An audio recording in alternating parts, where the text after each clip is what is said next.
اللہ رب العزت نے حق اور باطل کو پرکھنے کے لیے آسمان سے اپنی کتابیں، وحی اور پیغمبروں کو مبعوث فرمایا تاکہ انسانیت کی رہنمائی ہو اور بنی نوع انسان صراط مستقیم پر آ جائیں۔ اللہ کے پیغمبر ہر وقت اپنی محنتوں اور کاوشوں کو بروئے کار لاتے رہتے ہیں اور اپنی امتوں کو راہ ہدایت پر لانے کی ہر ممکن کوشش کرتے۔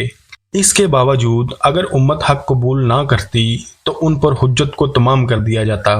اور پھر اللہ کا عذاب ان کا مقدر بن جاتا۔ اتمام حجت کے بعد حق کو باطل ثابت کرنے کا ایک طریقہ مباہلہ بھی تھا جو اللہ کے نبیوں نے کفار سے کیا تھا، جس میں دو افراد یا دو گروہ ایک دوسرے سے مقابلے میں بارگاہ الہی میں التجا کرتے تھے کہ جھوٹے پر اللہ کی لعنت ہو اور جو حق پر نہ ہو اس پر اللہ کا عذاب نازل ہو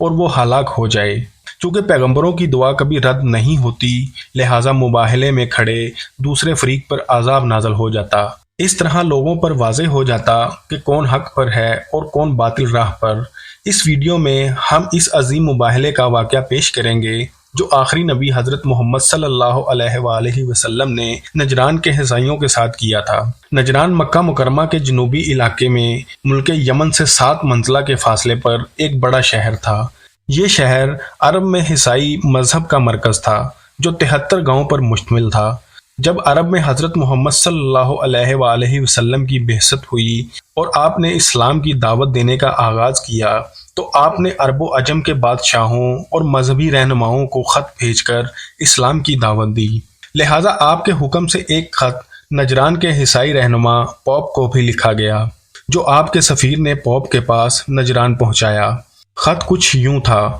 شروع کرتا ہوں خدائے ابراہیم، یعقوب و اسحاق کے نام سے، خدا کے رسول محمد کی جانب سے، نجران کے پوپ کے نام، میں ابراہیم و اسحاق اور یعقوب کے خدا کی تعریف بجا لاتا ہوں اور تمہیں بندوں کی پرستش ترک کر کے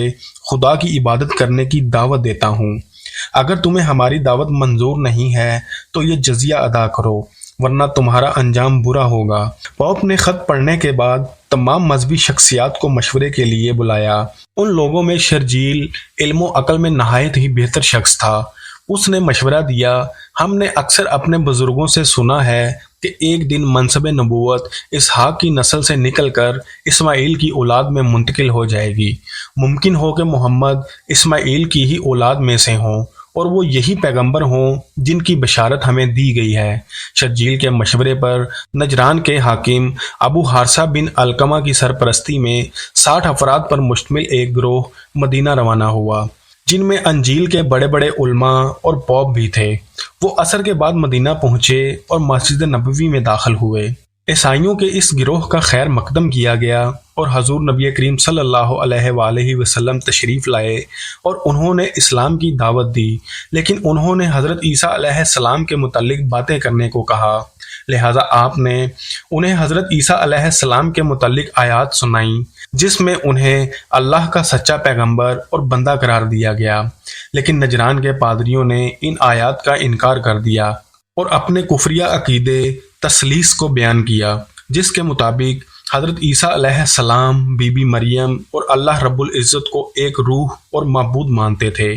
اس پر بہت زیادہ بحث و تکرار ہوا، لیکن وہ اپنے اس کفریہ عقیدے پر ڈٹے رہے۔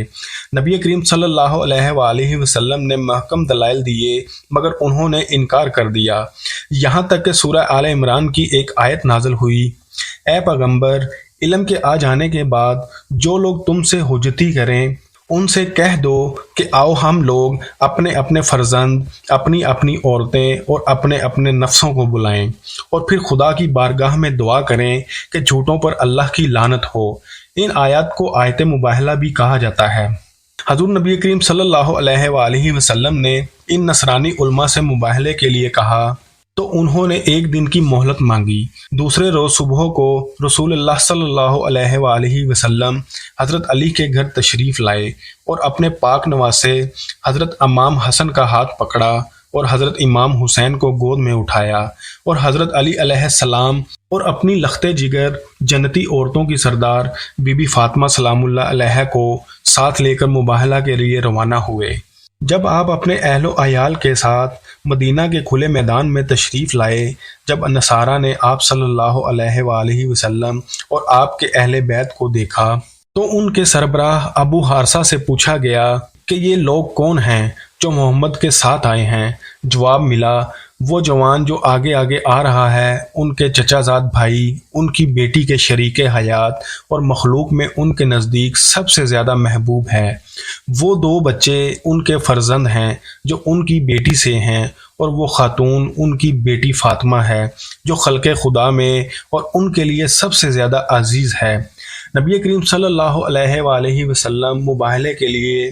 دونوں زانوں بیٹھ گئے، جس طرح کے انبیاء کرام مباہلے کے لیے بیٹھا کرتے تھے۔ ابو حارثہ نے کہا، اگر محمد برحق نہ ہوتے تو اس طرح مباہلے کی جرت نہ کرتے، اور اگر وہ ہمارے ساتھ مباہلہ کریں گے تو ہم پر 1 سال گزرنے سے پہلے ایک بھی نصرانی روئے زمین پر باقی نہ رہے گا۔ ایک روایت کے مطابق ابو حارثہ نے کہا تھا کہ میں ایسے چہرے دیکھ رہا ہوں کہ اگر وہ خدا سے التجا کریں کہ پہاڑوں کو اپنی جگہ سے اکھاڑ دے تو بے شک وہ اکھاڑ دیا جائے گا، بس مباہلہ مت کرو ورنہ ہلاک ہو جاؤ گے،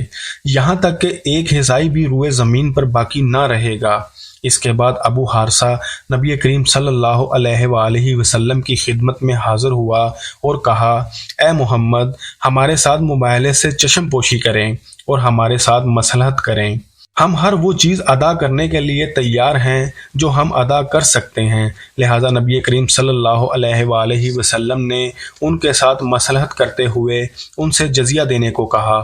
اور ہر سال مسلمانوں کو ایک خاص رقم دینے پر معاہدہ کیا۔ اس طرح نبی کریم صلی اللہ علیہ وآلہ وسلم نے صلح نامہ لکھوایا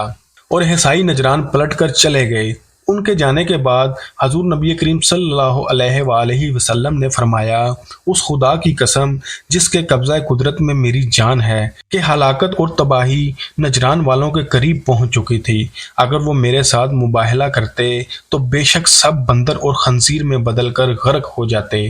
اور بے شک یہ پوری وادی ان کے لیے آگ کے شعلوں میں بدل جاتی، حتیٰ کہ ان کے درختوں کے اوپر کوئی پرندہ باقی نہ رہتا، اور تمام حصائی 1 سال کے عرصے میں ہلاک ہو جاتے۔ نصرانیوں کے نگران واپسی کے کچھ عرصہ بعد ہی ان کا سردار اور عاقب کچھ ہدایت اور عطیات لے کر رسول کریم صلی اللہ علیہ وآلہ وسلم کی خدمت میں حاضر ہوئے اور مسلمان ہو گئے۔ مباہلے کا دن اہل اسلام کا نصرانیوں پر فتح کا دن ہے، جس دن اللہ رب العزت نے حضور اکرم صلی اللہ علیہ وآلہ وسلم، آپ کی اہل بیت کی برکت، نجران کے عیسائی پادریوں پر حق واضح کیا اور پورے عرب و عجم میں ایک سچے دین کو برتری عطا فرمائی، جسے اللہ پاک نے سورہ الفتح میں ارشاد فرمایا، وہی ہے جس نے اپنا رسول ہدایت اور دین حق کے لیے بھیجا تاکہ اسے ہر دین پر غالب کر دے، اور اللہ گواہ کے طور پر کافی ہے۔